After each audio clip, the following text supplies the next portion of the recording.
Half of the Axeman here for some audio, and the Axeman's going to be our runner for the day. How are you guys today? We are doing great. So up today we've got Soul Blazer, and I'm gonna be running. Taskbot just here to watch, and so Soul Blazer, I've been doing this any percent speed run and the randomizer for I don't know, a year or two now. It's been a lot of fun. I got into the speed run. It was small but tight community. So let's get into it. Oh, and we should make a check, last check on the name for the Blazer. Looks like the last wing name, and again, I can probably be corrected either in the chat or here in our setup as well, but it looks like the donated $10 name from Triniton is Tazbot. Oh, thank you, Trenton. Okay. Okay, so time will start in when we start moving here.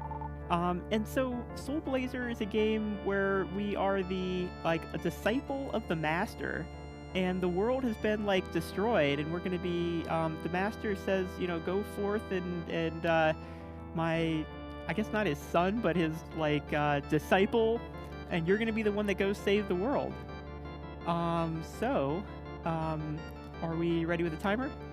Okay, 3, 2, 1, go. So we need some weapons, and we need some helpers, and we need some magic and armor, all this stuff. First, we just get this weapon, the Sword of Life. And there's the main mechanic in Soul Blazer is that we beat some enemies. We open up this the sort of the monster lair gets unsealed, and that monster lair will then be opened up. We can kind of trigger it, and something will happen. Either it will release a soul of someone that was captured or sealed by the evil demon Death Toll, or it will open up something, or it will open up a passageway in the dungeon for something. Taskbot heard a small voice.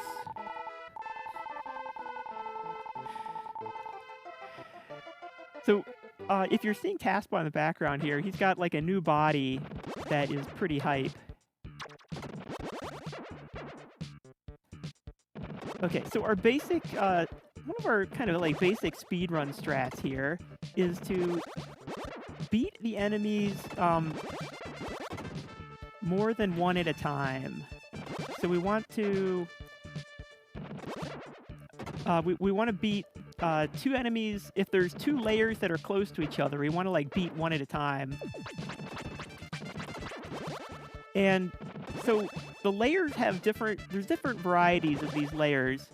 Some of them spawn one enemy at a time, and you have to beat the first enemy before the second enemy spawns. And then there's other ones where all the enemies just spawn until they're all out. In any case, you have to beat all the enemies before you can kind of go on.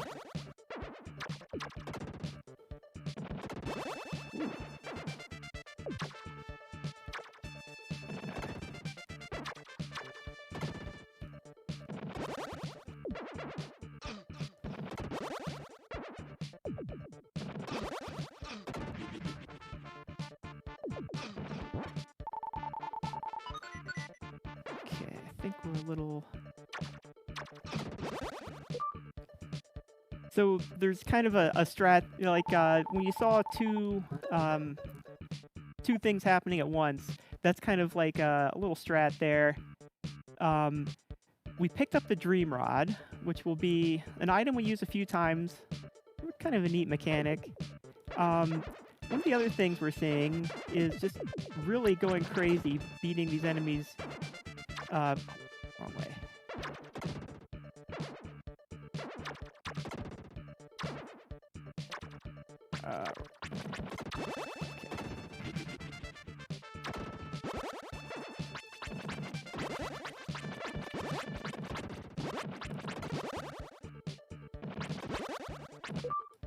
Okay. So another kind of another feature that gets us going the speed run is doing a lot of death warps. And so I actually wanted to get close to dying here. You know, if you're really pushing it, you definitely want to get down to like 1 health.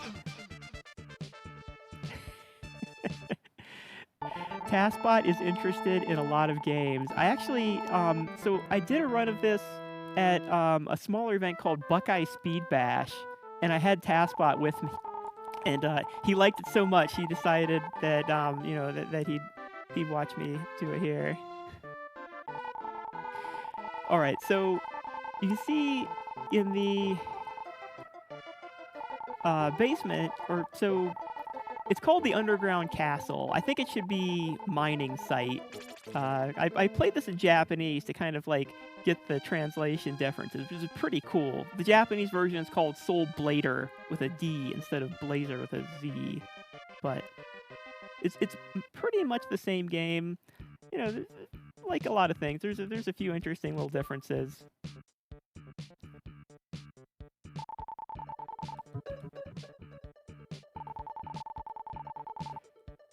So I opened this layer before, kind of one of our little swag tricks. If you can open if you're gonna like pass by a spot again, you can kind of like kill all the enemies in a layer, and then sort of just move on to the next part.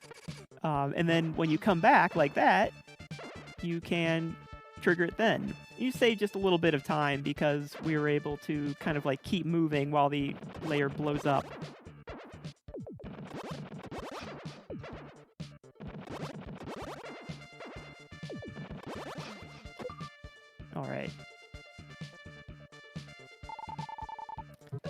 All right, and here's Lisa. Lisa is the heroine for our story, and like all good games of these earlier eras, the heroine really doesn't get to do a whole lot. Sorry, Lisa. We'll get to talk to her for a little bit in town.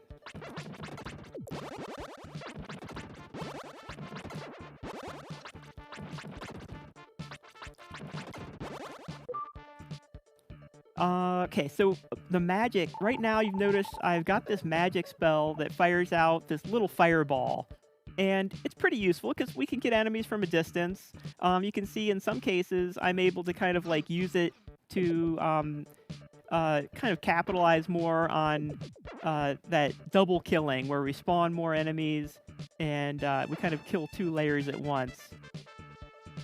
But another trick, we do need some gems to cast our magic.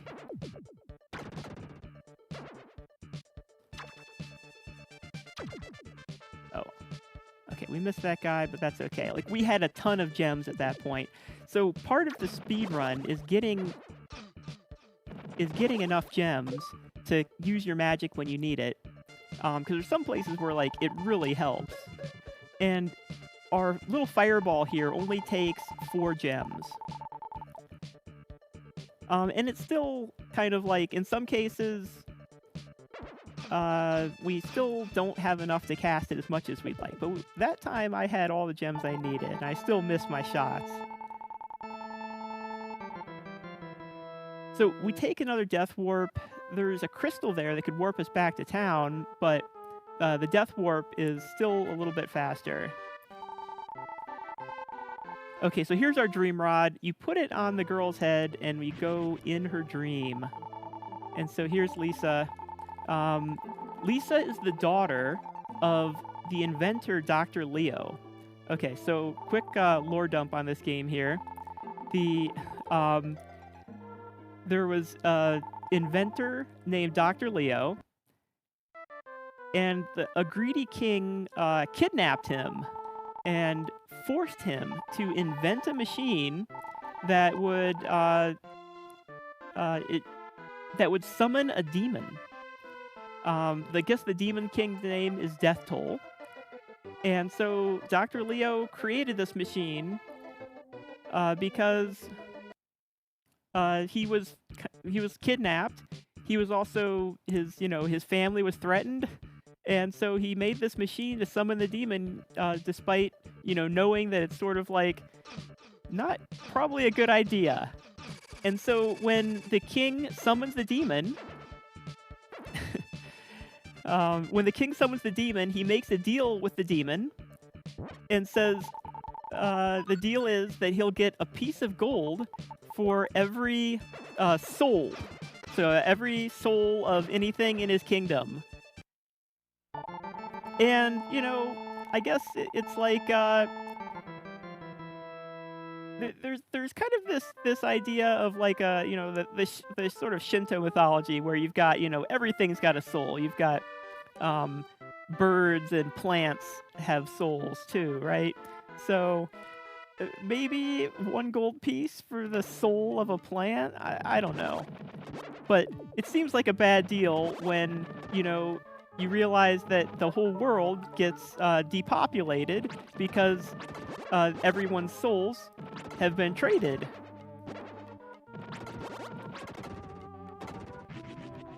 All right, so here's a part where our magic is pretty important.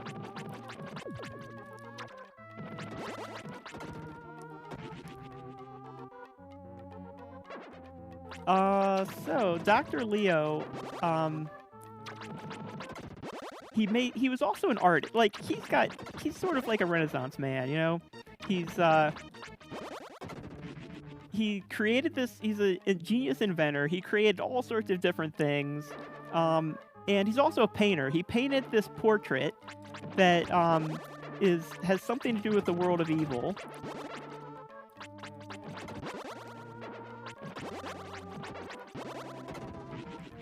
And if we take his paintbrush, we can go into the painting, and there's monsters here. So we've got to go into this painting, beat some more monsters. That's right. What else can we trade our souls for? You've got to get the right machine to summon the demon. Then you can trade your souls.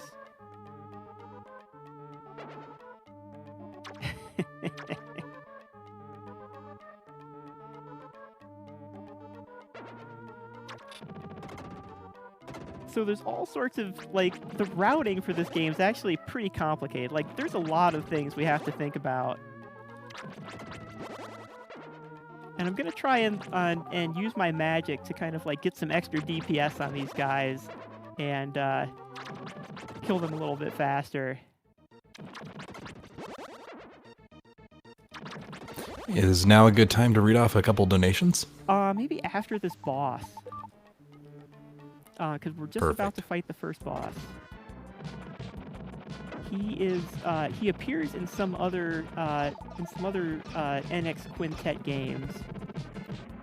All right, we'll go ahead and we can do our donations. All right, just 2 here. I got 1 donation here from Young Toonfish Goodness for $11.62, saying, "I like food very much, so everyone should have food. So let's all donate to that." Thank you, Young Toonfish. I holistically agree, as I'm actually waiting for breakfast. And we got Basti with the $10 dono saying, "Fantastic marathon. Thanks to everyone involved." And thank you, Basti. All of us here, we really appreciate it, and so do the kids. Thank you. So that first boss, I think he's called Solid Arm. He appears as a secret boss in Illusion of Gaia, which I think I guess it's the randomizer after this one. I don't know if you get to fight him. Actually, I haven't played the Illusion of Gaia randomizer. But, so if you watch the next run too, you might see that guy again. But for now, we beat the boss. Every time you beat one of the bosses, you release sort of like a village chieftain or something. And in this case, it's sort of just its actual village chieftain. In other cases, it might be like a pet from Dr. Leo. But in this case, you talk to the leader, whatever, and you get a stone. So there's going to be 6 of these stones that we have to get. And you have to talk to the leader anyway to be able to go to the next area. So this, getting this, like, actually obtaining the stone is sort of moot, but we're gonna get these stones anyway. So now we're in the second area, and the first one, I mean, the speedrun strats are actually pretty tricky. But the second one, like, it's actually going to get a lot harder. And we're going to need some crazy strats and a little bit of luck here to get these plants to... And they did not cooperate. So if you can get... There's 3 plants, and if you can get them all kind of with your magic remotely, you can open up that teleporter there. But one of them ran off, and there's really nothing we could do about it. I was hoping that the third one was like on top of one of the other ones, but can we get to him? No. Sometimes you can get to you can get him from their side, but it takes about 15 seconds, so it's about 15 seconds savings to do that. I guess, if you're going for the world record, I mean, you've really got to get it, but you can still get a pretty good time without getting it. So we'll just move on to the water shrine here. So this is sort of like an animal village, and there are 3 shrines that seem like they couldn't really have been created by animals. But anyway, I mean, because we've got moles, there's going to be crocodiles in the water. There's deer, dogs, birds, stumps. Like we said, everything has a soul, right? Even a stump or a bird.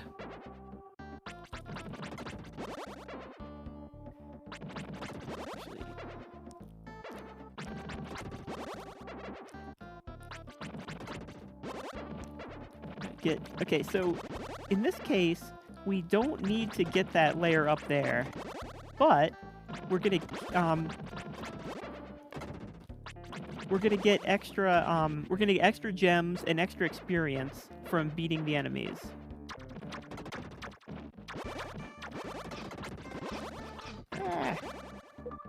Okay, so when those plants sort of move up and down and spread out, it's kind of bad. But we've got because you don't get them all at once. But we've got real good news. We've got a lot of gems here. And that's something that's really valuable in this area, because we're going to need to use our magic quite a bit to speed things up.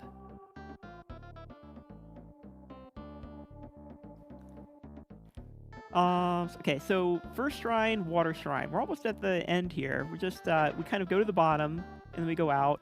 Now in the water shrine, there's some of those statues that we pass by are actually hidden enemies. But we're not going to bother revealing them and taking them out because they the only reason to get those is to get a safety, to get the ice armor. The ice armor is extremely useful because there are heated floors that damage you, and if you have the ice armor, you don't take damage.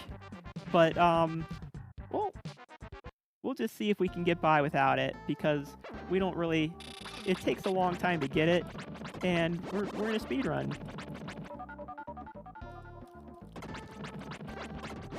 Alright, so here we've got another... the ghost on the right there is another case where we are beating an extra enemy just to get some experience.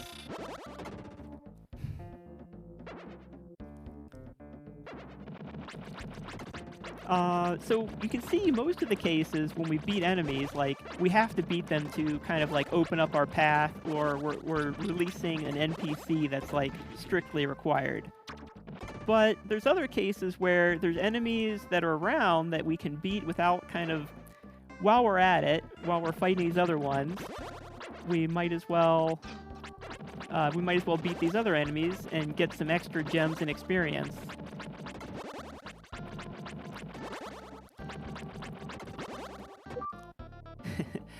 Okay, so that was that actually went okay.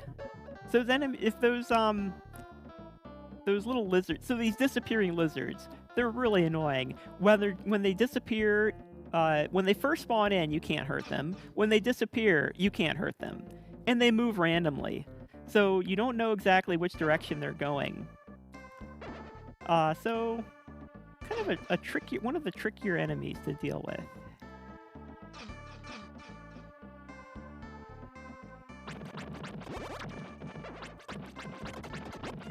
Ooh, okay, we like big gems. All right, so the small gems. If we get a small gem from an enemy, that's only 1 gem. And, you know, we need 4 gems for 1 fireball. So, kind of rough. On the other hand, the medium-sized gems, those are worth 5. And the big ones are worth 10. But now we've got another magic spell. This magic spell takes 8 gems. But this is, like, the best spell. It's awesome. Ah, that guy ran away. So, like I said, those guys are random. And if they don't move off the screen, then you can kind of get them. And you can get some extra kills in here and start getting... Because we're going to be up there in a little bit. We're heading right up there now. And when we get there, we're going to have to beat all these guys. I'm trying to save my gems and use my sword here so that we'll have our gems for later.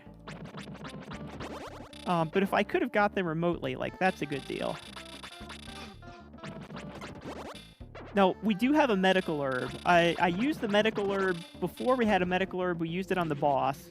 This time, we're just going to use it to get over this fire barrier fast.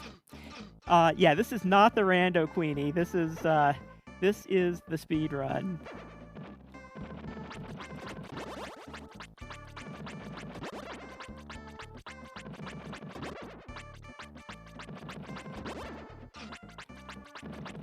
Okay, so we're doing pretty well.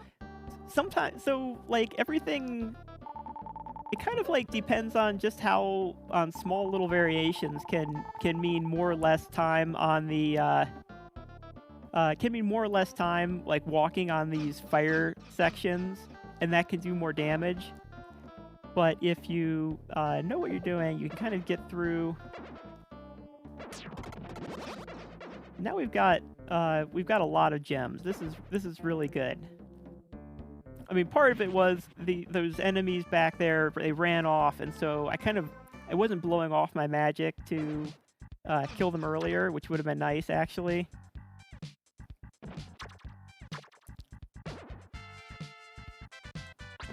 Okay, so here is where we were over there before, and we were trying to get these guys with our fireballs, but one of them ran off, and we couldn't do it.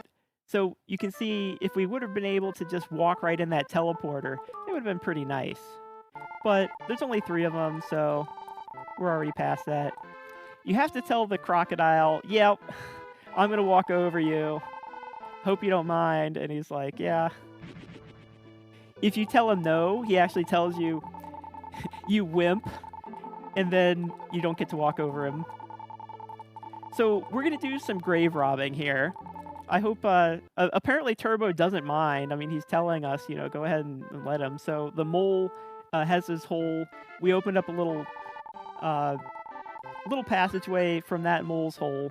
That mole has an ability to let us see in the dark, but I'm a speedrunner. I can figure out my way in the dark. I don't need that mole. And he's also pretty talkative.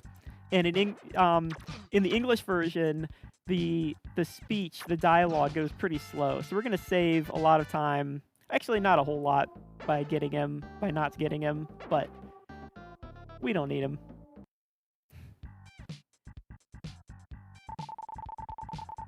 All right, turbo symbol. So the greenwood leaves, we didn't need to equip them, but we do, we just need to have them. We picked them up in the grave there, and now we're going to take them, because of that, the raft will take us across. So, you said before, we want to kill lots of enemies at once. How many can we kill at once? Let's see.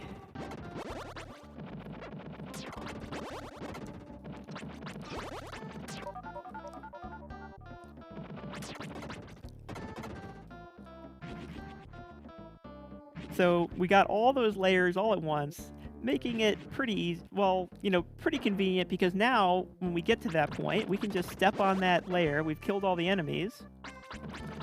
We want to avoid getting touched by those fireballs. They do a lot of damage. And if we can keep our HP high, we can save a little time by not taking a kind of like a safety heal later. I'm going to open the teleporter for a little bit of safety, because the boss... So we're coming up on the boss. This is the Light Shrine. And it's the last of the 3 shrines. And we're going to have to fight the boss in a little bit. And he is the toughest boss in the... At least in this... Well, I think even casually, he's probably going to be one of your toughest bosses. Pretty much however you do it. Oh, look at those gems. Those gems are beautiful. Like, this is more gems than we need, so I might actually start doing, like, some, like,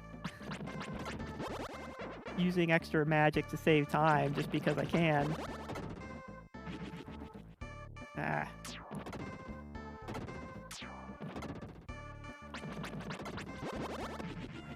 Wow. So, as you get further in the game, the odds to get the big gems go up. In the second act, they're still pretty small, so we're getting really lucky getting all these big gems. One of the little minor optimizations is to control the screen scrolling. So a lot of enemies, the enemy layer will start spawning enemies as soon as it's on screen. And so if you can get it so that if you're kind of moving up and right, the screen is wider on the right side.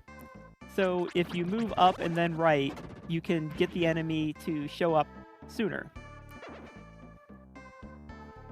If you, yeah,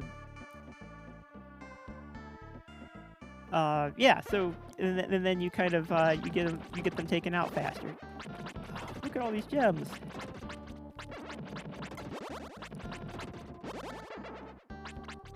Whoa.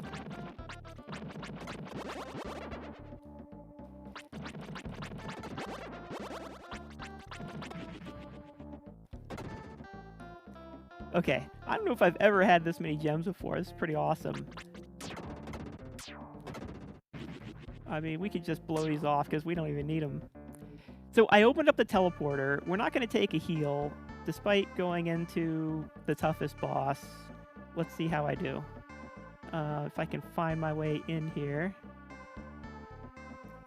Okay.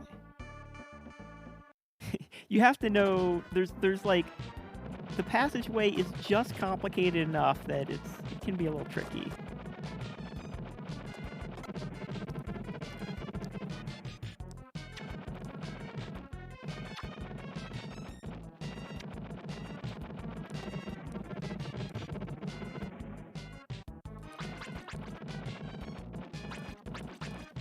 Uh-oh.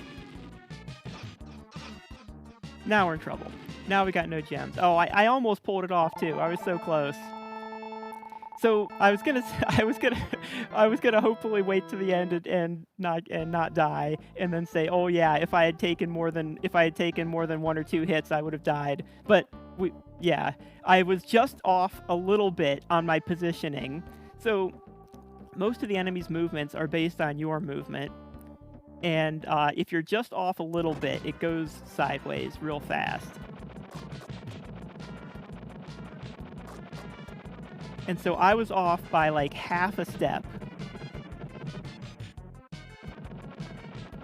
And that totally messed things up.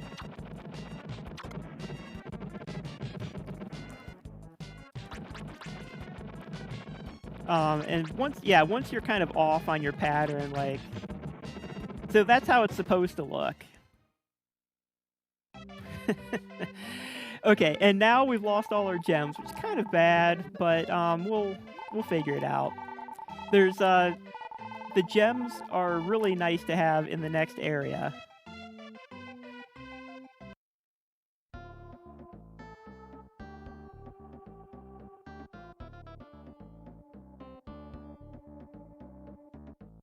All right. So you know what's giving me the good RNG? It's got to be TaskBot here. Like, I feel like having TaskBot next to you while you're playing like always gives you good luck.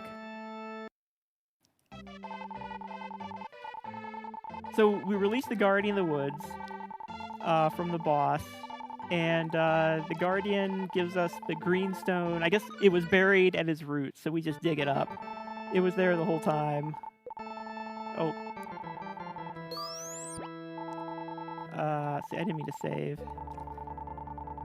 Okay, should have just... Alright, moving on to...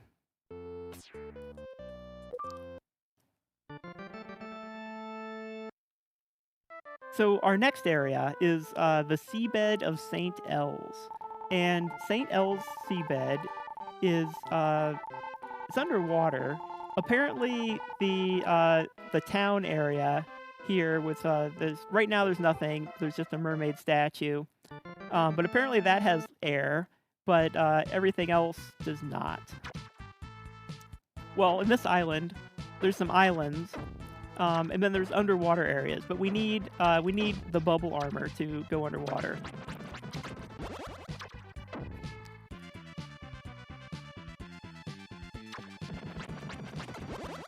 I'm hoping to get some gems here, but they're not coming, so it's gonna have to be...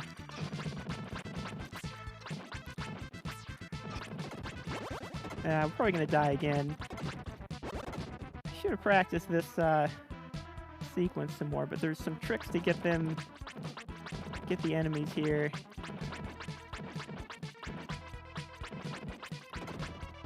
This is much easier if you have magic.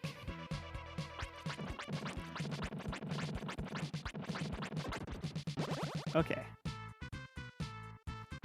We'll save that for...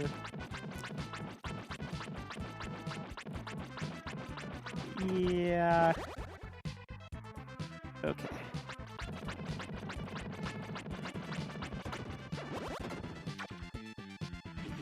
Should have taken out that bird earlier. We took more damage than I would have liked.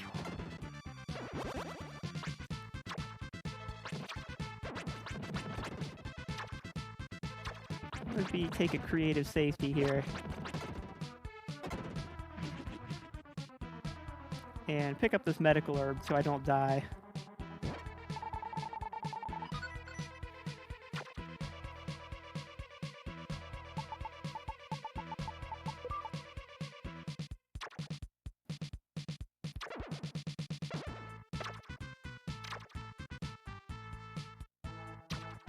The best, like, I actually have... Oh, man. Okay, look at that. Now I'm saved. So I got my level up. And I got a bunch of big gems there.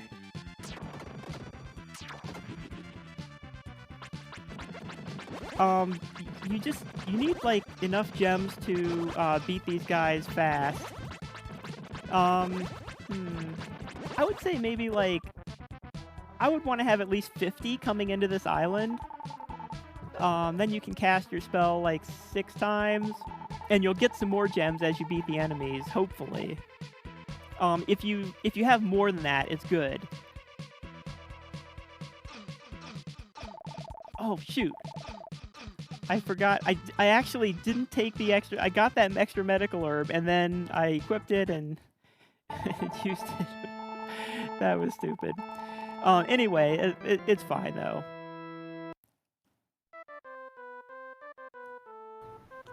Would you have a good moment for a donation? Actually, this is pretty good. Awesome. It actually comes from the person helping with you with our auto, Dwango AC. Awesome, with thank 2345 saying... He says, TaskBot is watching the Axeman's Soul Blazer run with great interest. I can't say whether or not TaskBot is influencing luck, however. Only in spirit and name, I would imagine. That's right. So thank you, Dwango. We appreciate it.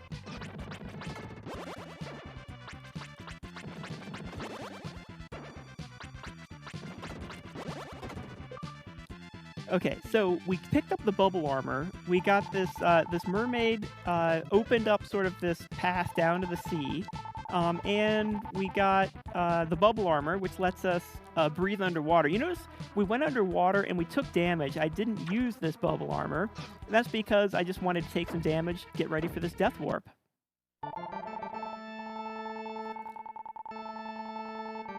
So we did this death warp, and now we revealed this statue here. So this statue will open up the way. So you can see there's that little statue there that it just gets taken out when you talk to the mermaid statue here, and then we can go underwater.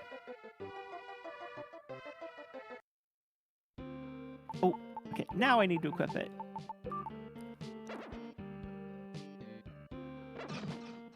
So the damage is fairly slow in the water, but it happens. So you want to. This next area is actually not as tricky as the other few. We need a few gems. We want to cast some magic, and ideally I should be like counting all these guys, but it's hard to keep track and talk. So there's. Each of the monster layers that spawns enemies, they have a certain number that come out. And if you keep track of how many are coming, then you can beat the last one and step on the layer right away. It saves a little bit of time that adds up.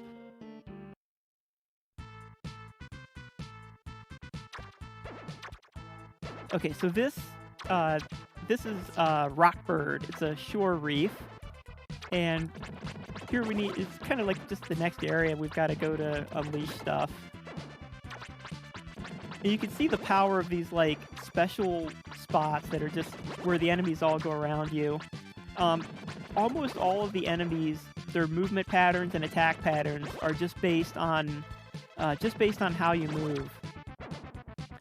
So what your relative position is at any particular time.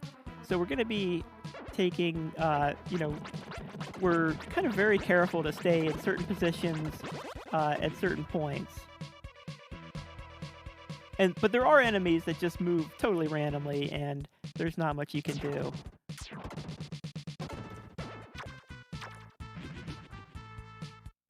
The rocks, they move distinctly towards you. Medical herb. That one. And the four-way directions on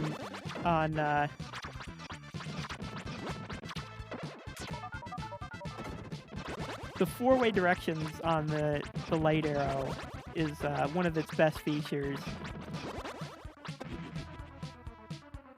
So we've got a little extra experience because of the extra safety I took. I killed a few extra enemies. I picked up another medical herb right there. That one is sort of a safety one that you might skip, but all right. I'm gonna unequip my armor because we've got a lot of health. So I'm gonna unequip my armor for this death warp. And our next statue will open up the next area. The Volcanic Island Durian.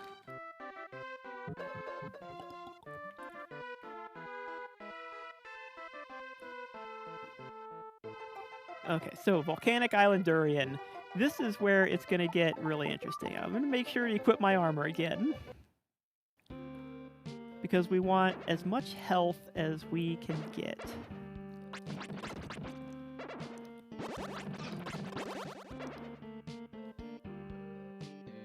The volcanic island, there will be the lava. There will be lava coming down from above. There will be lava on the ground, and it all damages us.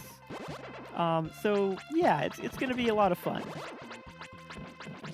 Pretty standard RPG volcano stuff. Get over here. These squid things are one of the more annoying enemies that we have to deal with here.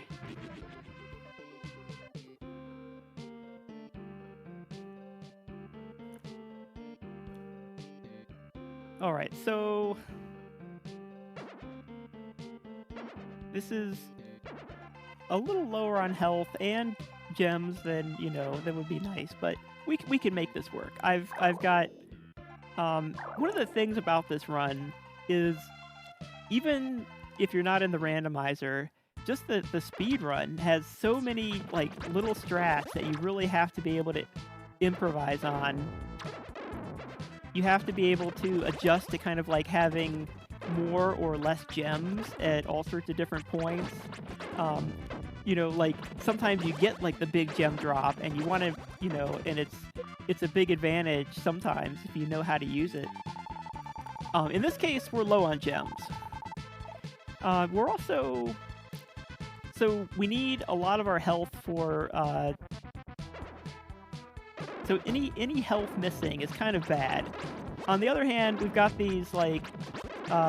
this fire raining down, and if that it's totally random, and if it hurts us, it does damage. Not a whole lot, but we need most of our HP in order to make the in order to kind of like make it over the lava at the end here.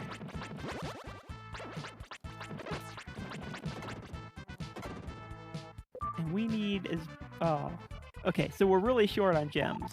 We're not getting any of the gems. But we've got ways to make it work.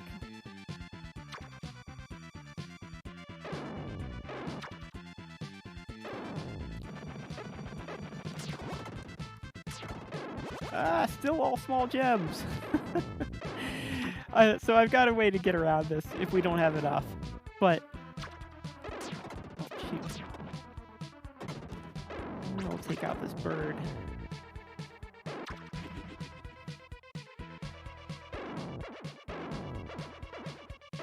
So here we've got a layer that's like remote, and we need to... So there's a little trick where you can extend your sword's reach just enough to kind of like get over the barrier here, and we can get this guy as he comes down. It's a little bit slower than using magic, of course, but this way we get around having our bad luck of not getting all those gems. And, I mean, the raining lava, I don't think the raining lava hit us hardly at all. I think that's Haspot's doing here. So, for a durian with no gem drops, like, it could have been worse. I did also miss some shots, which, would have helped a little.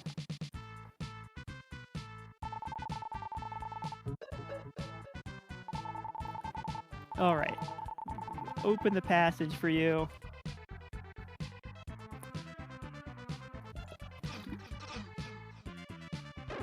Once again, we will use our quick warp back to the Shrine of the Master, and we will go to the next island.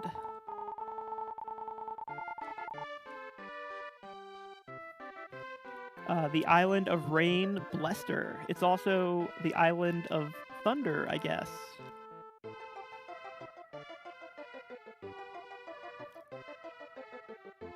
So, you noticed on Durian, we released quite a few people.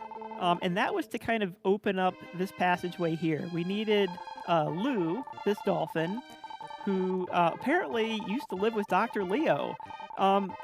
So the dog Turbo that we went in their grave in the last world, they said, yeah, they used to live with Dr. Leo, and then they went off and founded the Greenwood town.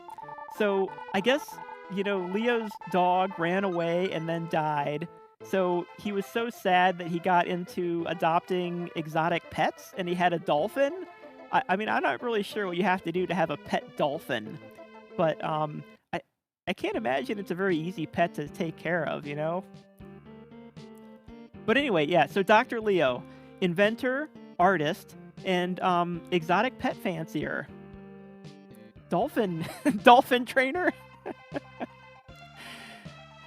So yeah, Yeah, there's all sorts of interesting touches in this game. The plot is actually like fairly complicated for games of this time.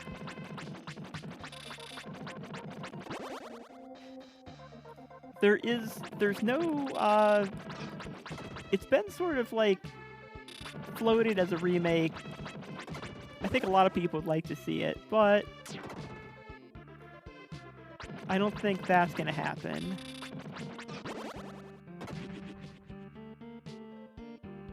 There was a remake of ActRaiser called ActRaiser Renaissance, and ActRaiser also another game by the NX Quintet team up. Already level 9. So there is a little trick in this game that I've done a few times, but I haven't mentioned, which is that you can pre-equip items. So an item that you don't have, you can move the cursor in your items menu, and when you get that item, it'll be equipped. So I didn't, you notice we got that item from Lou, the Thunder Ring, and I didn't actually equip it. And the reason why was because I had actually already equipped it. Let's see, armor off.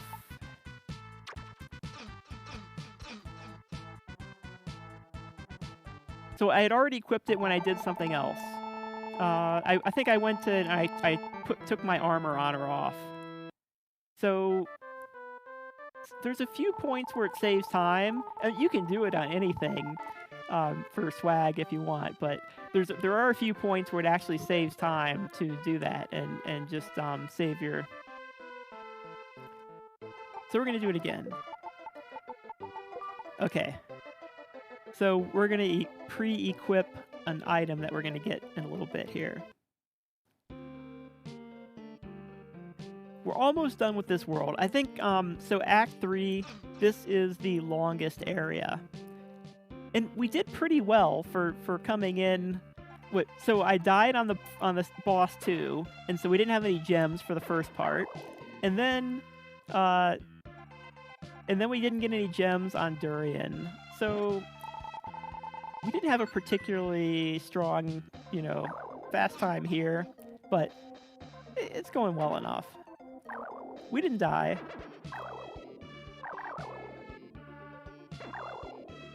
Would you have a minute for a quick donation? This is a great time, sure.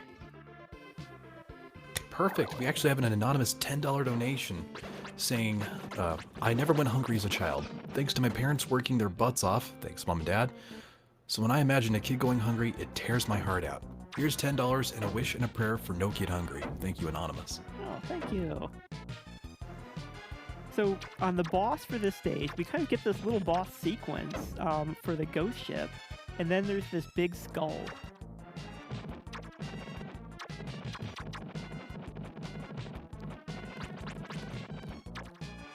And the big skull, he goes up out of our reach and then comes back down, and his hands do a lot of damage, so we're going to try and not get hit.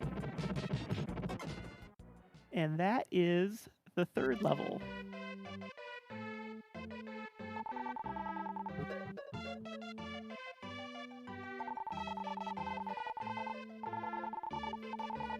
So we release the Mermaid Queen, and the Mermaid Queen will give us our next stone. Apparently this stone had a special feature which none of the other people mention this, but apparently they say that the dolphin had the stone. He had it, Dr. Leo gave it to him, and the queen saw it, and the queen became jealous. And the dolphin was telling us about this, like when someone with a bad heart sees the jewel, the stone. Yeah, one glance at the stone caused hatred and desire to overwhelm her. But we're gonna let her stay the queen, I guess.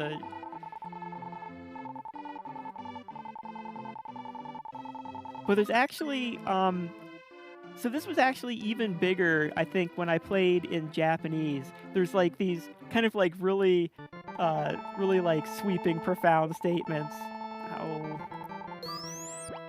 She says, you know, like she says,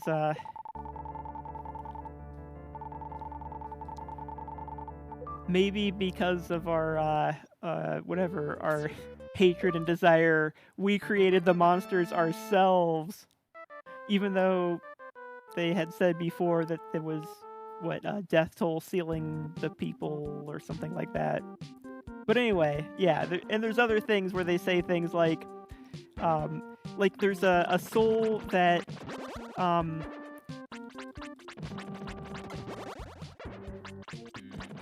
what it does is it protects you from the lava. We didn't get it, but in the English version it just says like, I'll protect you from the lava.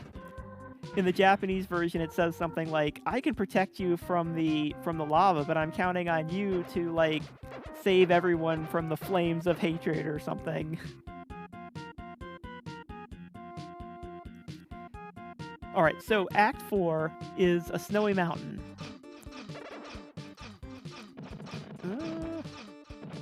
And these stupid snowballs can be really annoying.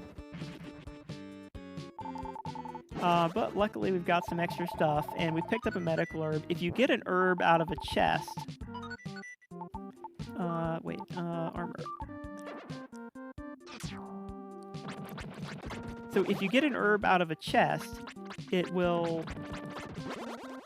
and you already have an herb, you get a free health refill. Very nice.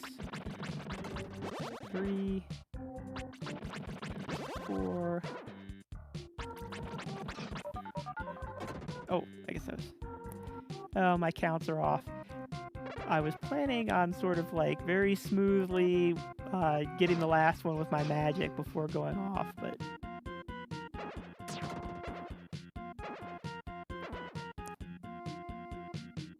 It's another case where we're gonna come by here again, so I pop the enemy layer and then we'll actually touch it later.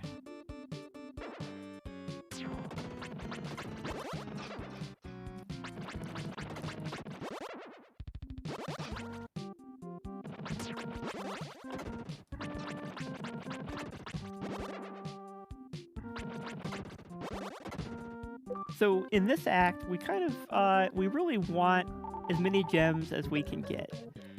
We do have a big advantage in that armor that we just picked up.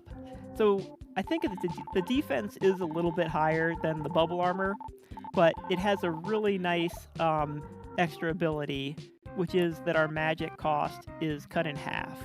So now our light arrow magic only uses 4 gems.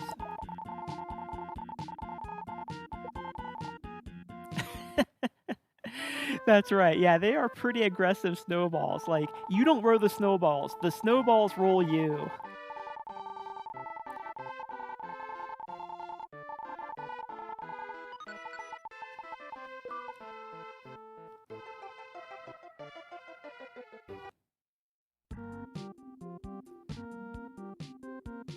Okay, so we got the mushroom shoes from that boy. And now we'll be going up. So remember, when we die, we lose all our gems. So that's kind of the disadvantage of the death warp.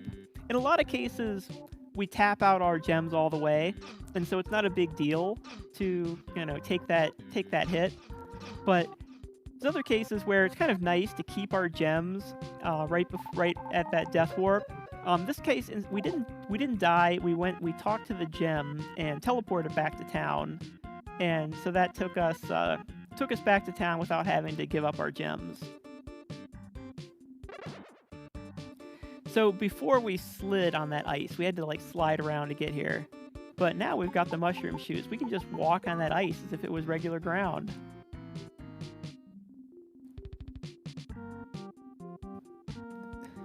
Okay, so we climbed up the mountain, we climbed to the summit, and now we're going to go down to the ice field Lanol. My way. 3. So this one, it spawns slowly. Only one more. There are 5 of them.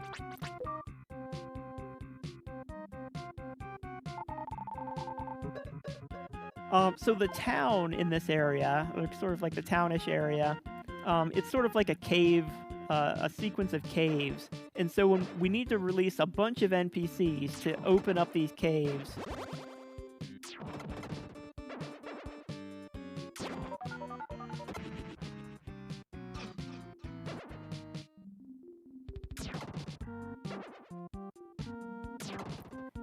And the bats. So these bats are pretty annoying. They circle around you. They spawn up.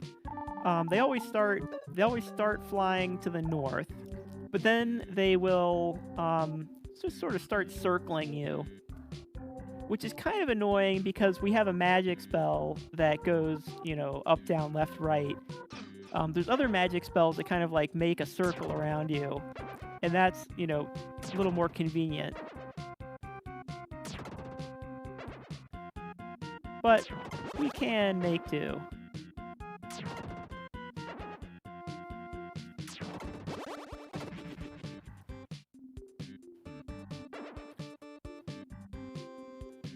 Looks like I'm gonna make up for the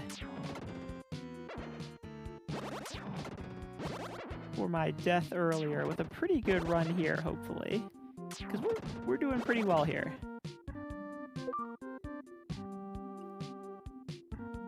So the reason why I'm being really wimpy around these Wizrobe guys is because if you get close, then they teleport.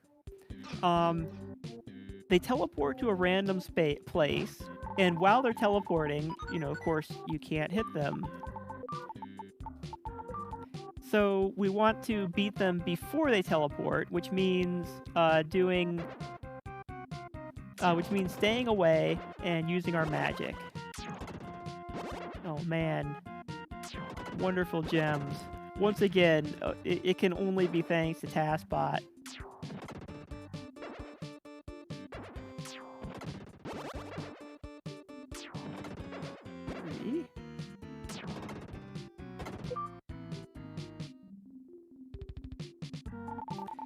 So we picked up a sword, the Lucky Blade. That's our first sword upgrade. There are several other ones that we kind of just skipped, but this one would be so it's totally required. We actually have to have the Lucky Blade in order to advance to the next area. There's an area up ahead where you have to have it in order to kind of like get through, or else someone just won't let you by. So we have to have it, but it does have an it's going to be useful. The passive on the passive is that it gives you extra gems. Well, although it doesn't like just give you extra gems. What it does is you have a higher odds to get the big gems. So you should be getting more gems, but it doesn't always pan out because it's still, there's still RNG. It's just that your RNG is stronger. Your RNG is a little better.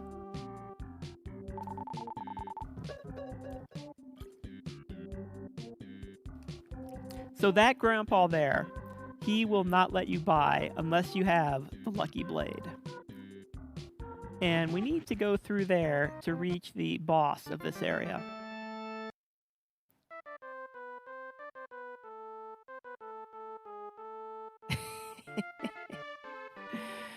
TASBot is no wimp. That's right. If, TASBot wanted to cross on the back of a crocodile, he would just say, "Excuse me, Mr. Crocodile."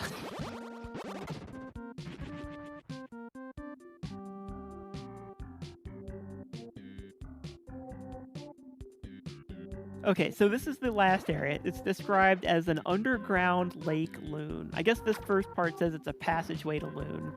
But yeah, underground lake.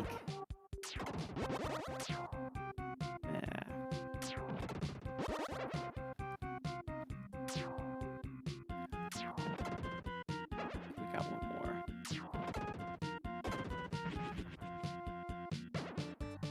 here's a little trick.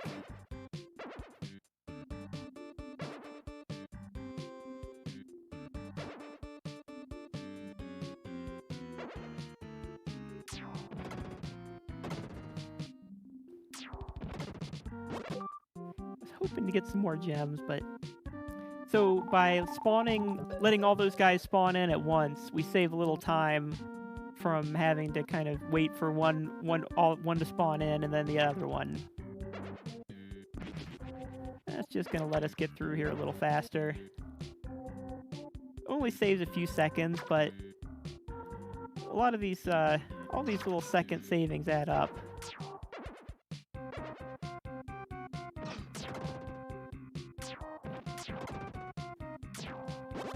Come on. Alright, we can still win this. We need to tank some damage, but there are some tricks to saving a little bit of damage, and then that should hopefully be enough.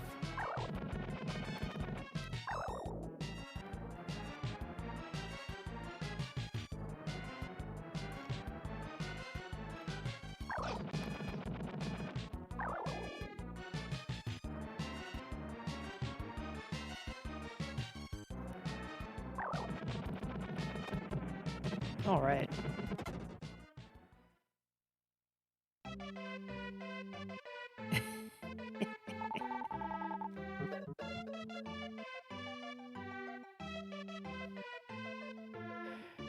All right, so there's the king. So this act is a little different because we've got the king, but he's not the one who has the stone.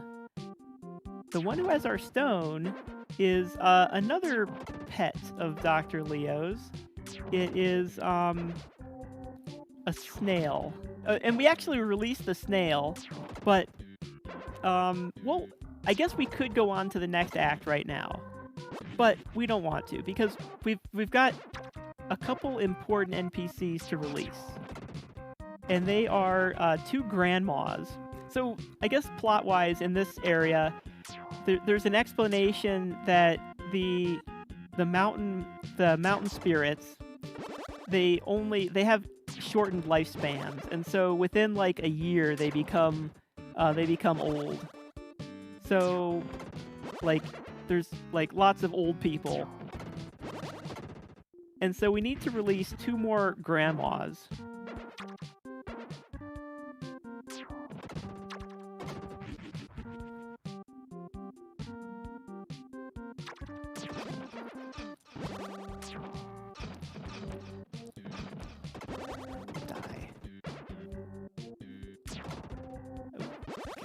Gems. We want to take a little bit more damage so we can death warp.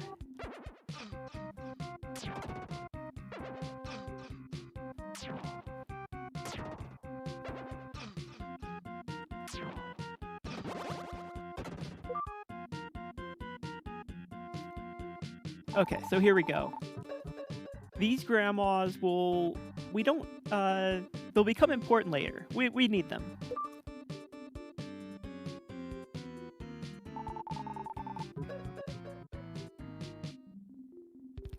I feel like we had a pretty good snowy mountain. We're gonna take off our armor and do another death warp here.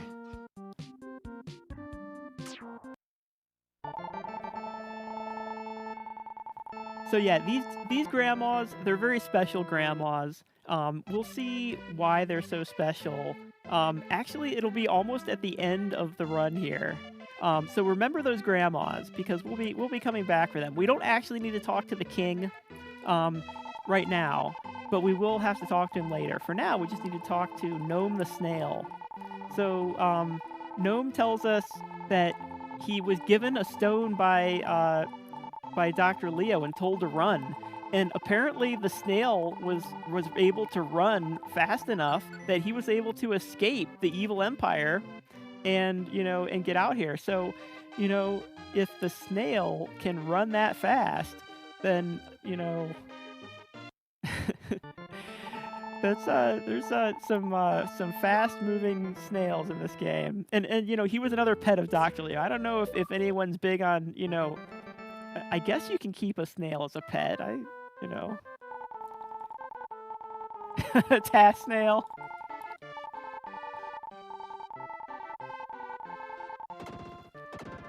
I mean, so personally, my pets at home, we have a snake and a rabbit. So, you know, not it's not a dolphin and a snail, but you know, it's okay.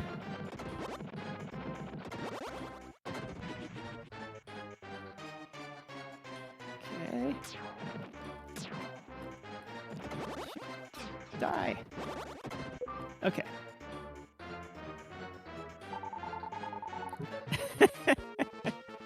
Yeah.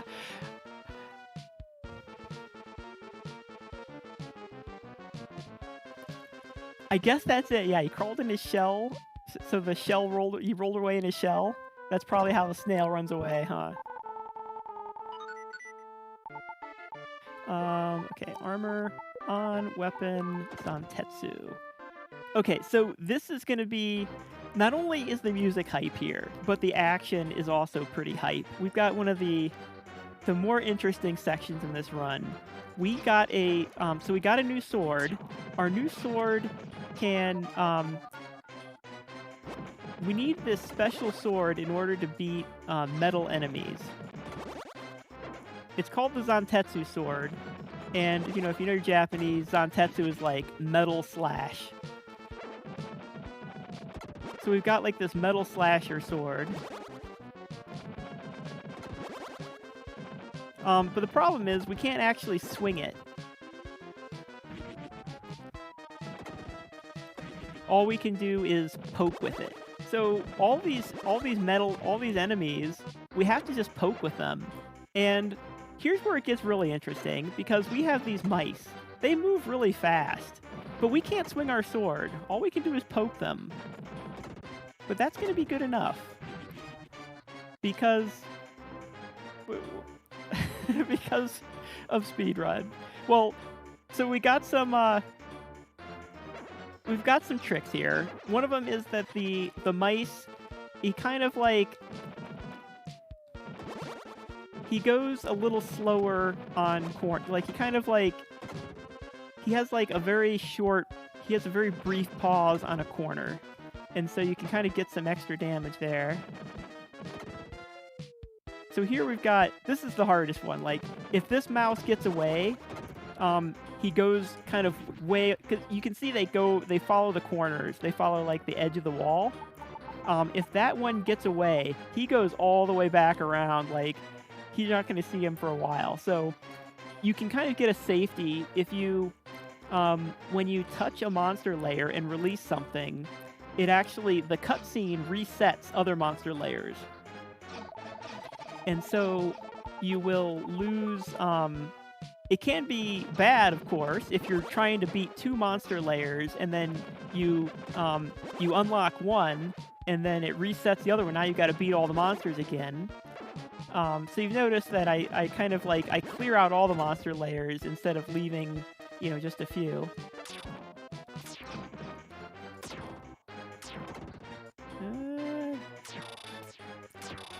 Okay. So, like, here's a case. Those monsters, those kind of like maid robots spawn pretty slowly. So we want to get them to spawn in, and then now we killed them all, so we don't have to worry about them.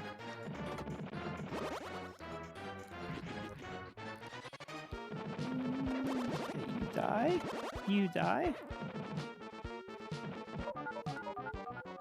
Take care of these. This is another case where, like, if this guy, you know, if those fast-moving things get away, like, they're gone.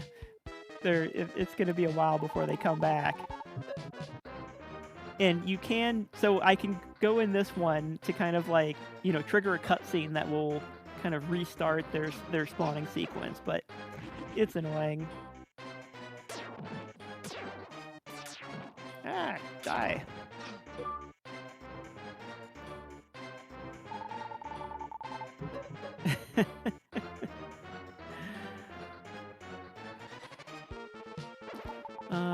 Okay. We're gonna unequip our armor so that we can death warp easier.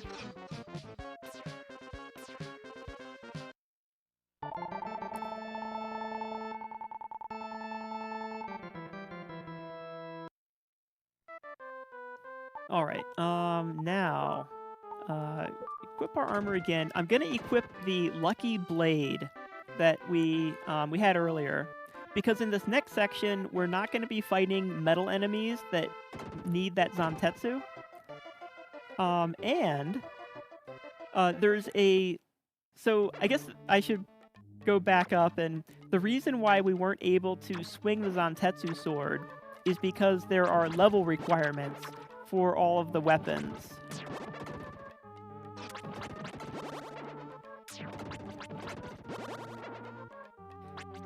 And the level requirement for the Lucky Blade is 15, so we can swing it. But the level requirement for Zantetsu is 16, so we can't swing it just yet. And swinging your sword is a pretty nice advantage. When you hit an enemy with a sword swing, you get this sort of stun effect, where you get some extra damage, and they're not moving as much. So, yeah, it's pretty nice to be able to do that. In a lot of cases, it keeps them from running away, like those mice, but...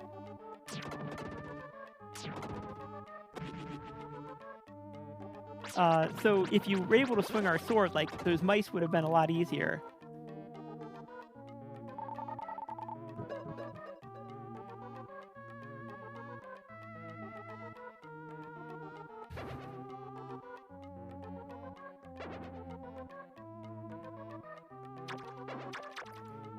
Let's see. Get these guys. It's gonna generate some lag doing this, but I have to get these guys.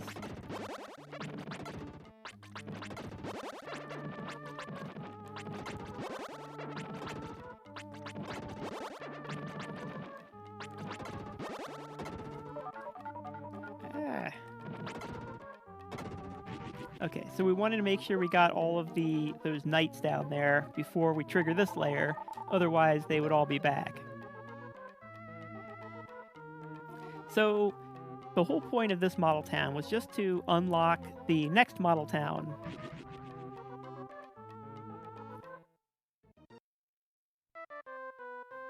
So, next model town. We call that, the first one we call, the name for it is Model Town 1. And the second one we call Model Town 2. This... yeah. The enemies in this model towns are interesting.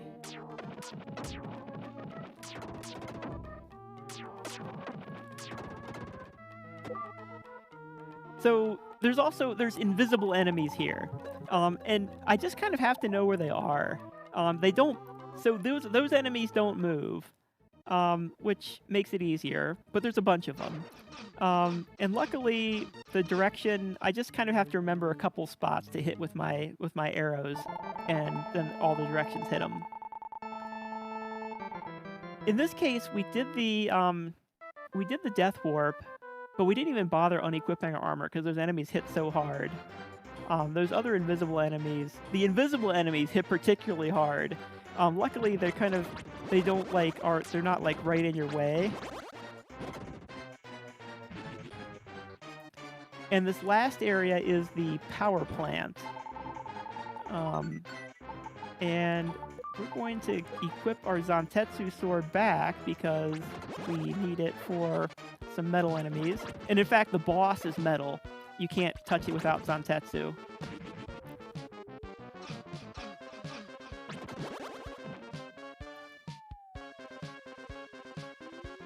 Okay, if I take like a minimal amount of damage, I'll go to the boss without an extra heal. So the fastest strat here is to skip this, not open this teleporter, and just go straight on. I'm gonna go ahead and take a little time to open this.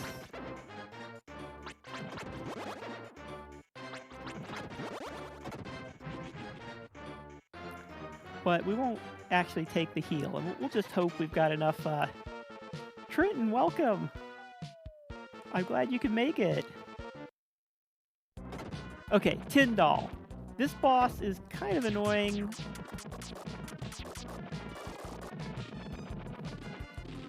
Oh, we're doing good. All right. That's how it's supposed to work. So, it's a doll this time. The doll is the one who has the stone, and the doll is stuck in the attic, so that was why we had to get all the stairs and everything to the attic.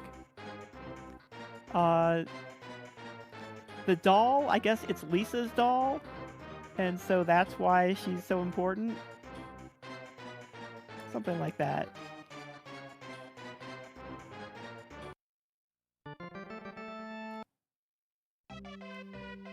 So, since we didn't take a death warp there, it's it's pretty nice because we get to keep our gems.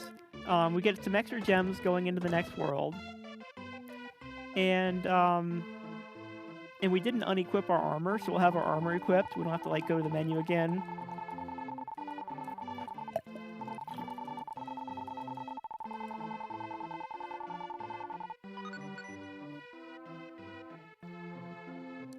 We did. It is sort of annoying that we have to go all the way from the first floor up through here, walk through the bedroom, and then go to the attic.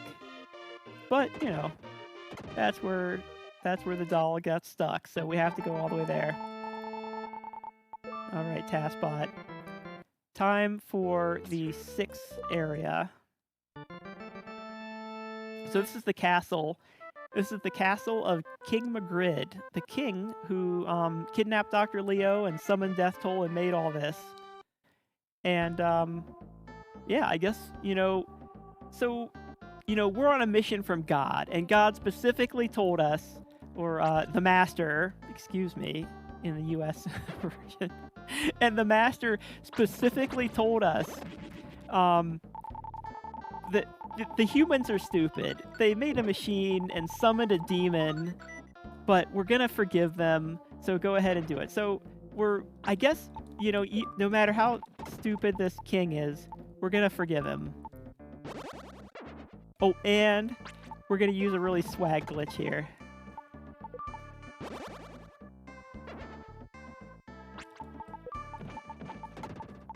So I said before that you can't swing your sword if you don't have the right level.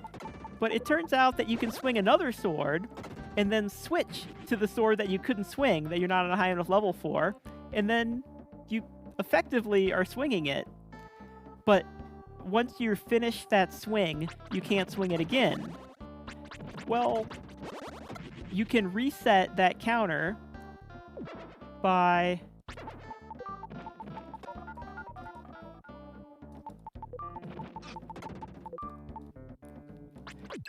Shoot. Okay, now we'll abandon our... where are you?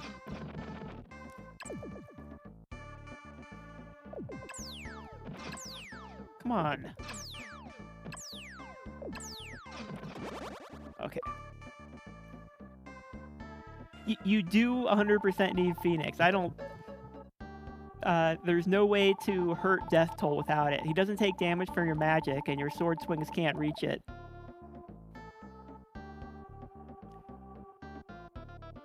Oh, that stupid last ghost. I'm gonna use the Lucky Blade here, just to get some extra gems. We give up a small amount of attack power, but we'll get some extra gems here. When we actually beat some enemies a little bit here. There are some, like, some other gems. Yeah, this game is pretty awesome. It's been so cool to learn the speed run. It's actually not the easiest speed run. At least not when you're kind of getting when you're first starting out, and if you take a lot of safeties, it can be not so tough of a run. But once you start kind of dropping the safeties to get that time, especially when you get like a sub 140 time, so my PB is like 138.5 or so. I have not actually tasked this game. So in this game, the world record speedrunner La Hulk is also the one who made the task. It's a pretty cool task. We actually presented it at our task giving marathon. That was really cool. I'm just gonna switch this time. So we need the level cap for the spirit sword that we need to hurt these guys is level 19. Come on.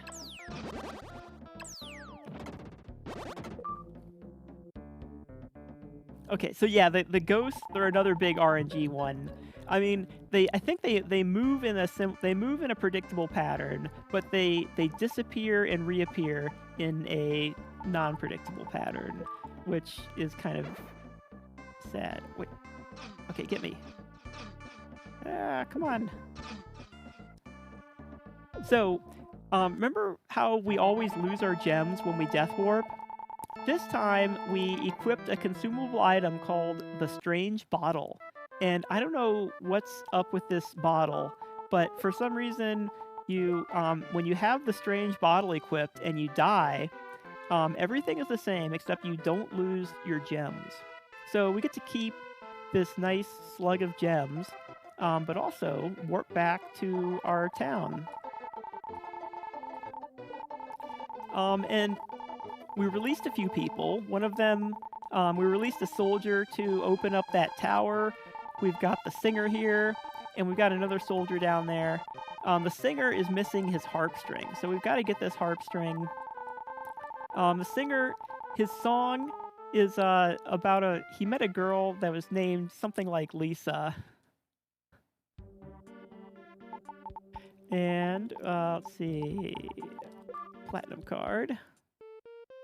I do not run Illusion of Gaia. Oh, I have a lot of memories of that one, but I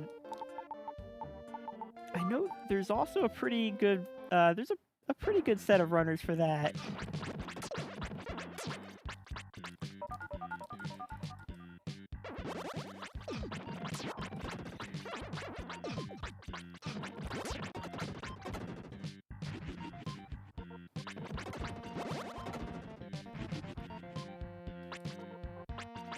Okay, we're gonna take out these chest knights. The chest knights hit hard, and they have like some randomness in their pattern. But if we use our magic just right, we can take them out.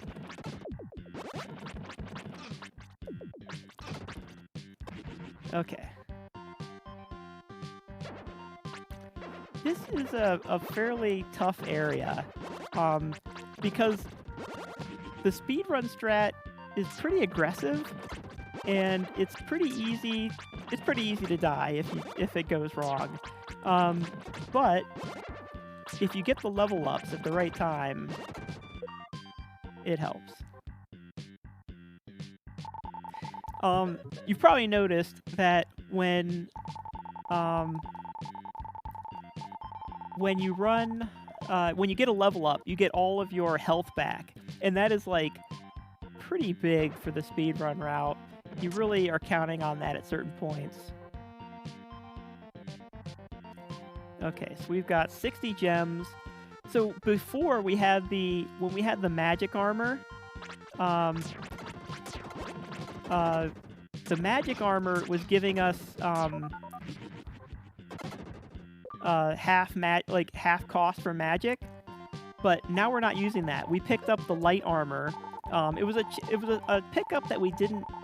That's not like strictly necessary, but the extra defense is so good. It would make it makes the last part so much safer, and you can use a lot of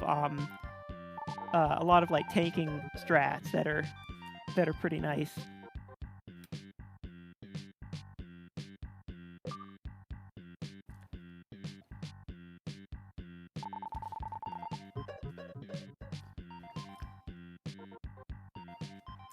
Okay, so we finally released Dr. Leo. We're actually going to meet him. And we've got these two soldiers that are joining him.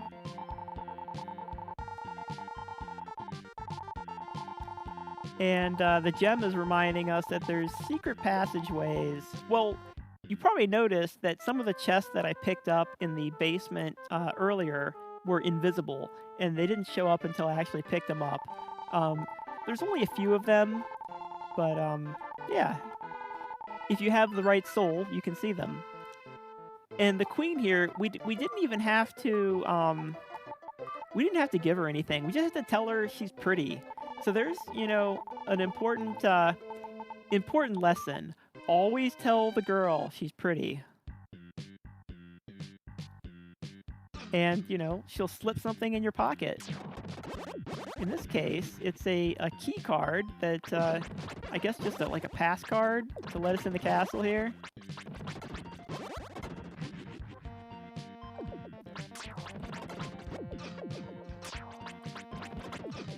So she's she's called Queen Magrid. If you play the Soul Blader version, she has her title. Her title is this Japanese word Kisaki, which can mean queen, but usually it's more like kind of like the empress. So like the king's wife, rather than sort of like anyone with real power. The mermaid queen, she's Joo, which is like a real queen.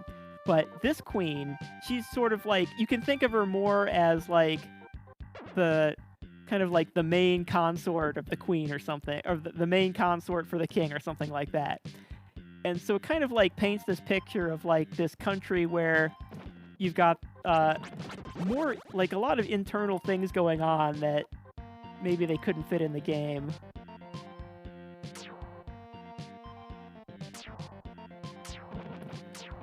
Gotta get these guys dead.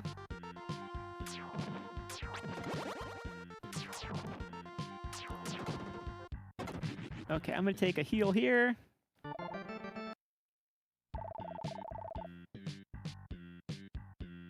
Yeah, I really love 7 Saga. I've beaten it with a few different characters, but yeah, it's a long one. Alright, so, the Leo cutscene. Here is sort of like this is almost the entire, like, plot of the game, basically. We meet Dr. Leo. He says he's gonna take off on this airship. For some reason, he knows that... Excuse me. He knows that we need to take off on this airship in order to reach, the king.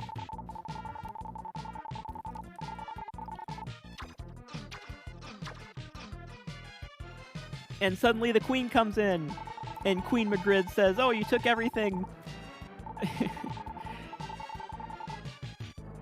So it's really the queen. It's not the king's fault, you know. In the opening for the game, it tells you like the king was the one who kidnapped Dr. Leo, made him build this machine. But no, it's really the queen. The queen made him all do it. She's the one behind everything. And she's definitely she's definitely the one who's doing the evil here, because she's telling him, you know, no, even though you made this machine to summon the demon, like, we still want you to do more. Like, we're not even sure what she's got in mind, but like, yeah. Just take me wherever you want. So Dr. Leo, also a pyrotechnics expert. I guess Lisa's far enough away that she's totally fine. So at this point, you can kind of like go in and you can get Dr. Leo's very profound last words. But we're going to skip that and we're going to go on. Because he told us, you know, hey, go on, take this key and start the ship. We don't have any time to listen to his last words. So this boss, he has a random pattern, and this is the best pattern.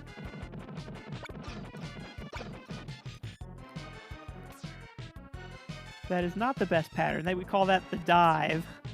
So if he dives, we can't really hit him. Okay, so we got 2 dives.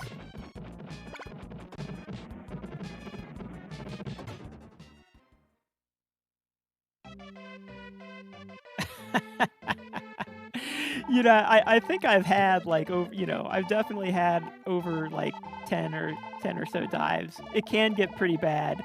But and it's a big RNG factor that you just sort of really have to hope for if you're trying to get a good time. That's why like it's so hard to kind of get a good time in this game. There's all this stuff you have to remember. There's all sorts of precise tricks, and you have to like get it all to line up in one run. 2 dives. Sorry, Tech Rock. All right, so Lisa thanks us for spending time or listening to being with her as her father passed away, even though we just sort of left them, and now he's just dead. And then she asked us, you know, are you a real human being like us? And I was just sort of mashing the button, so I guess it's kind of like, you know, hey baby, yeah, sure I am. I guess is that another lesson? Are we a real human being? What do you think, Taskbot? That's right. You know, maybe I should have said no because, you know, we're named Taskbot, huh?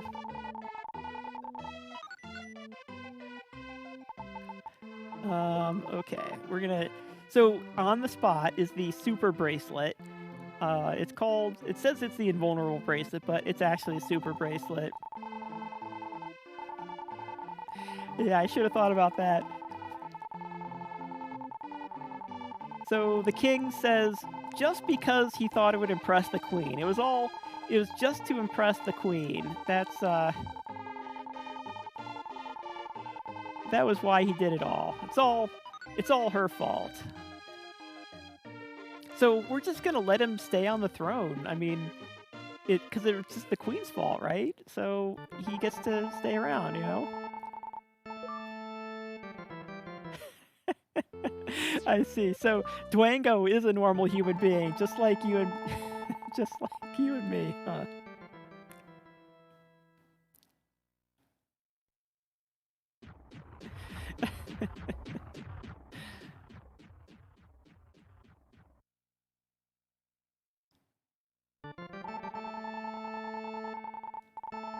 Okay, so here's where we actually use the 6 stones, and we actually, you know, we had to pick up those stones. We weren't able to go to the next world without picking up each stone.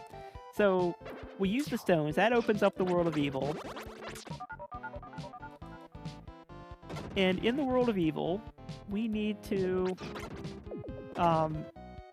well, the master tells us about the phoenix. And I guess if we had gone to talk to the king on the mountain, he would have told us about the phoenix as well. But basically, we need to get the phoenix to beat the game. And it's not covered in any of the things that we've gotten so far. Well, except the dancing grandmas. The dancing grandmas are part of the deal for phoenix.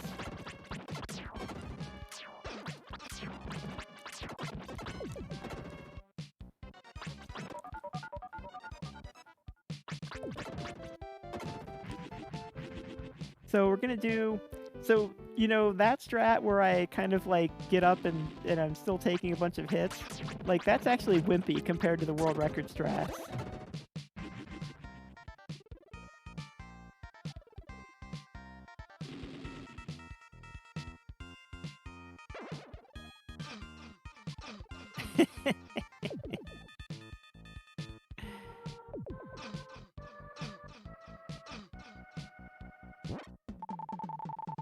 Alright, now we got our soul armor. The soul armor is the most powerful armor. And we absolutely need... the reason why we really need the soul armor is because if we don't have it, you'll take... When that, you know, freaky effect happens, you'll take damage without the soul armor. I mean, look at those things in the background. That's just freaky. I think I killed an extra one. All right. There's that thing down. Weapon. So those like fly things, you can't hit them while they're like phased out, which is real annoying. So you kind of have to make sure that you get at the right spot so you can hurt them.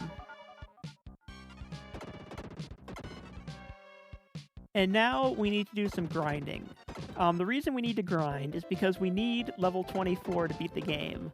The reason why we need 24 is because that's what you need to swing the Soul Blade. So in order to swing the Soul Blade, we need to be on level 24, and the amount of experience is 420. So when you get to this point in the run, it is 420 time.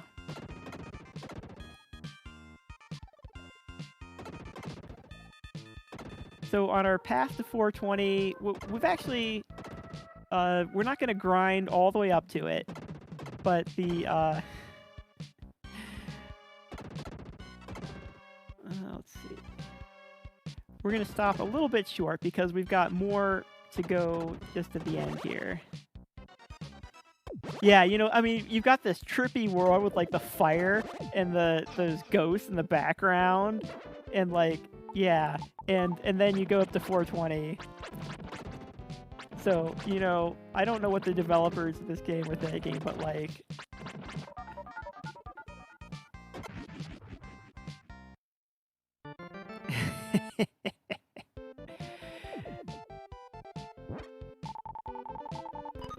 That's right, we're gonna Soul Blaze it.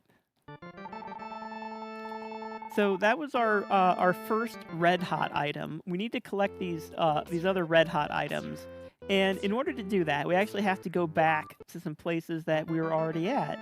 And the first spot is going to be our favorite underwater volcano.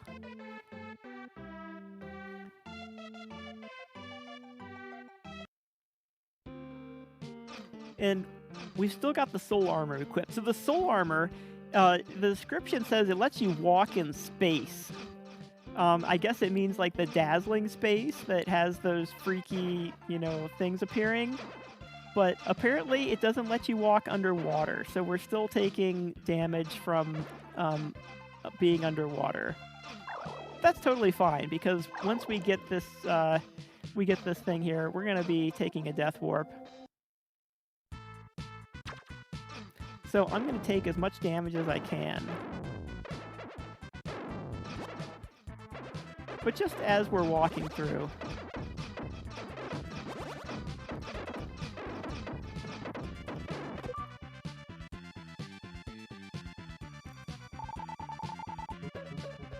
Take a little extra damage there.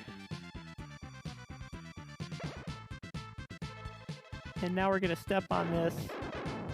We're going to blow our wad of gems, but that's totally okay. You know, we do need gems. We do need gems for Death Toll, but he's going to give us gems as we go. So we don't need to start the fight with any gems. It's totally fine to blow our wad here and just come into Death Toll with nothing. So that mermaid gave us the other red hot item.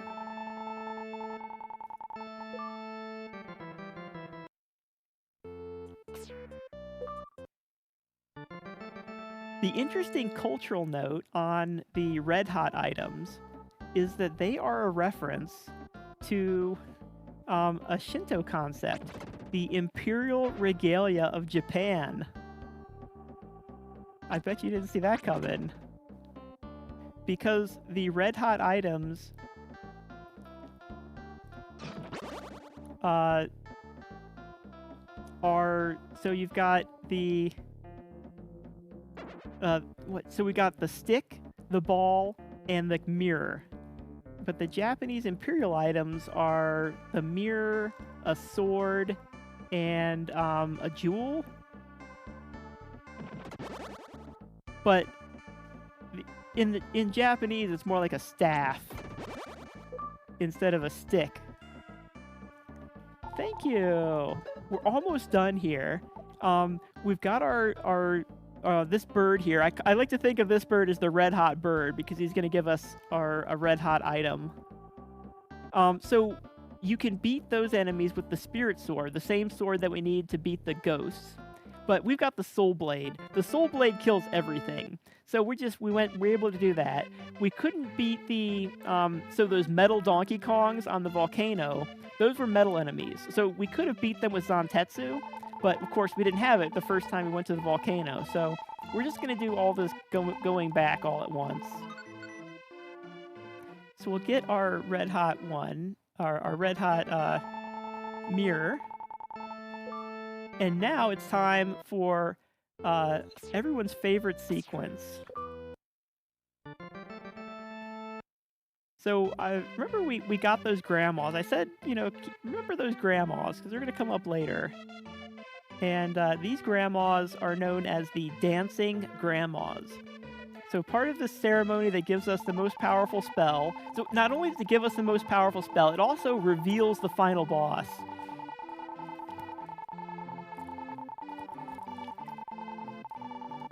So we'll get these, the Phoenix spell. The grandmas will dance. So actually, first we have to go through the king's first speech, then the second one.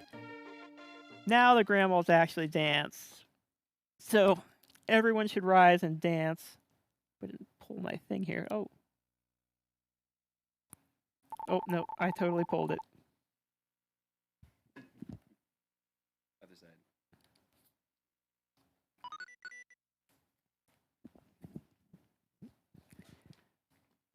Oh, it's yeah, it's looped around the chair.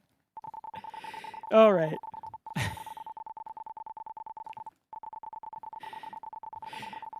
At home, I usually use a Bluetooth headset, and so I can get up and dance. And You just have to not wrap it. that's right. All right, so this is Death Toll's palace. So we're just gonna head back there in the world of evil. As the king says, we'll equip our Soul Blade and Soul Armor and our Phoenix, and do the final battle with Death Toll.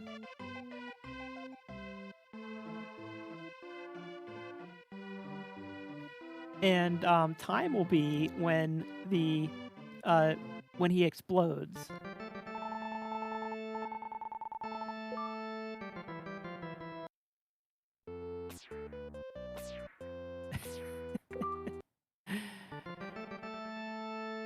All right.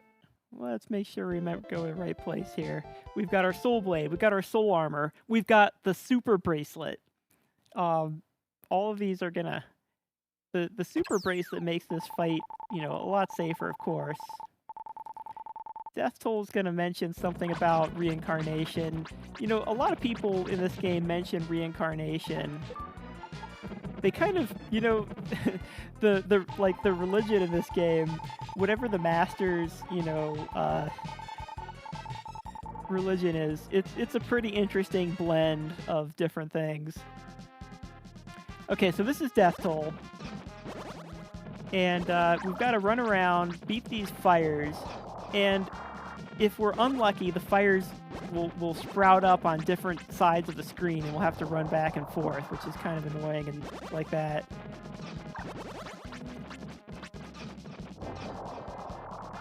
But as long as we don't take too much damage, we're not going to die.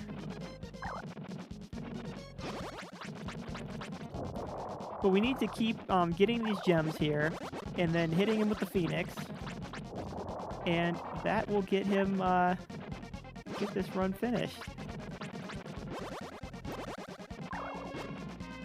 I think it takes 12 passes if you do it perfectly, but I'm usually more of 13 or 14, especially if you have to run all around. It definitely saves at least a few seconds if you can kind of get a good pattern on those fires, not having to run back and forth. There's also an issue of lag if you can time it so that he's not, those kind of like laser beams aren't shooting while you're shooting your Phoenix. You're gonna lose. It won't be as laggy. See, like I got a lot of lag there, but I find that it kind of like, the timing drifts off. Oh, that's time. So, 143.5. That's okay. Oh yeah, still. So yeah, like I said, my PB is like 138. So we had that death, and I don't know. I guess I must have messed up a few other places, but you know, it's overall pretty good run. Thanks for the GGs. Thanks for everyone for watching, and thanks for donating to No Kids Hungry. And thanks to Dwango for hosting me. I'm at the Task Studio here, which is why TaskBot is with me right here. And yeah, we've had this studio set up for our Dwango streams from here. I'll jump in if I'm sometimes, and you know, I've done some events, so yeah. So the ending will go on for a while. I think we're ahead of schedule. So, you know, if there's no rush, we can watch as much of it as you like. Other than that, I think that was Soul Blazer. We blazed it.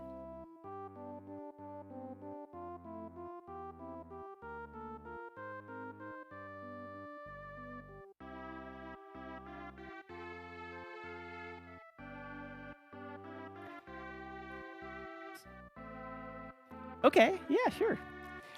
So the ending here, we're gonna go around. We're gonna go around to different places. Relax a little bit here. Yeah, we're gonna talk to the king. The king says, you know, this is another part. You know, when we said before that the queen was just like a consort, and the king had other wives. He says that before. I surrounded myself with beautiful women. So I guess, you know, he has a whole bunch of wives. Yeah. But we're gonna go around between all the different kingdoms, and then talk with them. And yeah, like I said, I've been running this game for well, I guess it's been about a year that I've been doing the speed run. It takes a little practice. But it's a fun one. And like I said, there's a lot of improvisation. So even in the speed run, there's so many different things that you can kind of like do to figure it out. And the randomizer, the rando is also great. We have a weekly seed in the rando. I'm probably going to do that later tonight. I don't know if we can get a link to if anyone's around that does the rando, put a link to the randomizer. I think it's the soulblazerrandomizer.com. And we have there's a link to our Discord there. And then we have like a section in there that talks about the speed run. So, you know, a lot of people do the randomizer, also do the speed run. And yeah, we've had, just like a month ago, we had a tournament, our yearly herb percent tournament there.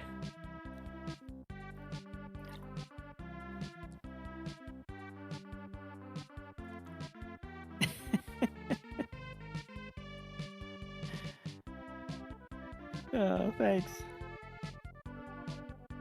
So I guess we have a little bit of time before the next run, which is still Illusion of Gaia Randomizer.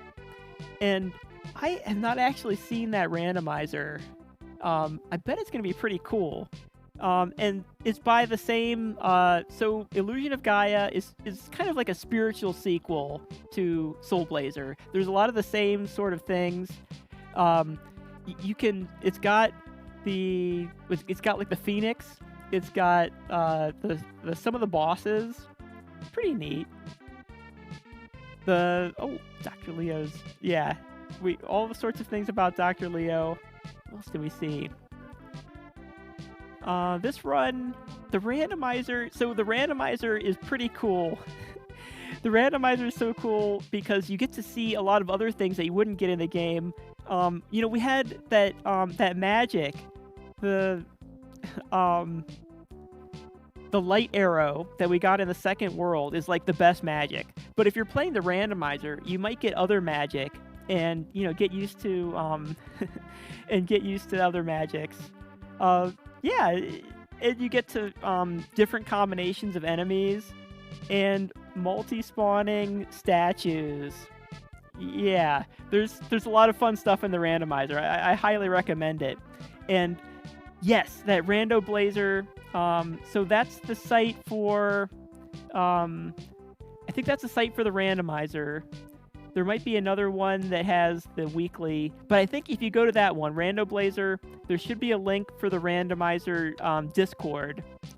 And that randomizer Discord will get you the weekly seed, which is awesome.